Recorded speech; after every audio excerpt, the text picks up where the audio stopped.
Shalom, bertemu kembali dalam Efrata Devotion pada hari ini. Bapak Ibu Saudara yang terkasih, banyak pasangan suami istri, orang tua dengan anak, sulit sekali berkomunikasi. Seringkali kalau tidak konflik, ya cuma bicara seperlunya saja, relasinya dingin. Sebuah relasi tentu membutuhkan komunikasi. Dan seringnya komunikasi itu biasanya membuat relasi juga makin dekat. Komunikasi yang baik itu mencegah timbulnya masalah, membangun kepercayaan, membangun relasi yang baik dan dekat, juga membuat kita dapat dimengerti dan mengerti lawan bicara kita. Namun tak jarang komunikasi kita sering berkendala, sehingga ini mempengaruhi relasi kita, baik itu dalam pernikahan, keluarga, pekerjaan, dan pelayanan. Kita ingat kisah Menara Babel di Kejadian 11. Komunikasi mereka awalnya baik sekali, dengan satu bahasa dan satu logat. Komunikasi yang baik membuat mereka dekat bersatu untuk satu tujuan, yaitu membangun menara yang puncaknya sampai ke langit. Tuhan berkata apapun rencana mereka tidak ada yang tidak akan dapat terlaksana. Kejadian 11 ayat 6b. Namun kesombongan dan keinginan diri mereka membuat Tuhan mengacau balaukan bahasa mereka.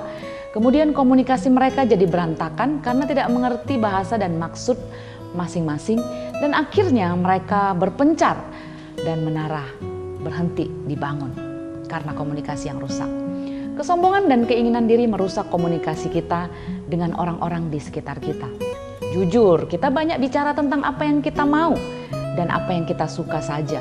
Yang kita anggap benar, walaupun kadang menyinggung orang lain, tapi kita akan bilang, itu kebenarannya. Aku ngomong apa adanya. Kita bicara yang menjadi keinginan dan kemauan kita saja, yang menjadi kesenangan dan kebaikan kita saja, tanpa memikirkan lawan bicara kita. Dan kita tidak mau mendengar mereka, hanya kita saja yang bicara. Ini seringkali mengganggu relasi-relasi kita. Roma 15 ayat 2 berkata, setiap orang di antara kita harus mencari kesenangan sesama kita demi kebaikannya untuk membangunnya. Karena Kristus juga tidak mencari kesenangannya sendiri, tapi mengupayakan untuk kesenangan, kebaikan kita dan untuk membangun kita. Kita menganggap bahwa kita berkomunikasi berarti harus bicara. Padahal kunci komunikasi yang baik adalah mendengarkan. Yakobus 1 ayat 19 berkata, setiap orang hendaklah cepat untuk mendengar tetapi lambat untuk berkata-kata dan juga lambat untuk marah. Dengan kita mendengarkan pasangan atau orang tua kita jadi tahu dan mengerti maksud dan mau mereka. Dengan mendengarkan pasangan atau anak atau teman kita, itu artinya kita peduli dan mau membangun relasi yang baik dengan mereka. Sehingga terciptalah kerukunan. Maka Roma 15 ayat 5 berkata, semoga Allah yang adalah sumber ketekunan dan penghiburan mengaruniakan kerukunan kepada kamu sesuai dengan kehendak Kristus. Nah, satu lagi Bapak Ibu yang paling penting, yaitu menjaga komunikasi dalam relasi juga dengan Tuhan.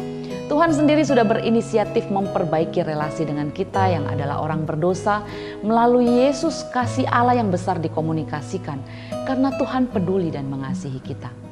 Jika kita juga bangun komunikasi yang dekat dan kontinu dengan Tuhan, kita akan merasakan kasih yang besar itu dan kita dapat membagikannya kepada sesama kita. Karena itu Bapak Ibu, yuk kita rajin dan rutin bangun relasi dengan Tuhan dan dengan sesama agar hidup kita rukun dan memuliakan Tuhan. Mari kita berdoa. Tuhan, terima kasih untuk kasih-Mu yang begitu besar, yang Engkau berinisiatif untuk berkomunikasi dengan kami dengan kasih-Mu yang besar, supaya relasi antara Allah dengan manusia dapat dipulihkan. Kami rindu Tuhan, relasi kami dengan sesama kami juga kami bangun, juga kami upayakan untuk bisa menjadi kemuliaan bagi nama Tuhan. Tuhan tolong kami, perkataan kami, hati kami, pikiran kami. Kami mau jaga seturut dengan kehendak-Mu supaya relasi kami dengan sesama kami bisa rukun sesuai dengan kehendak Tuhan. Tolong kami menjalani kehidupan kami hari ini. Kami serahkan hidup kami ke dalam tangan-Mu, dalam nama Yesus kami berdoa. Amin. Tuhan berkati kita. Shalom.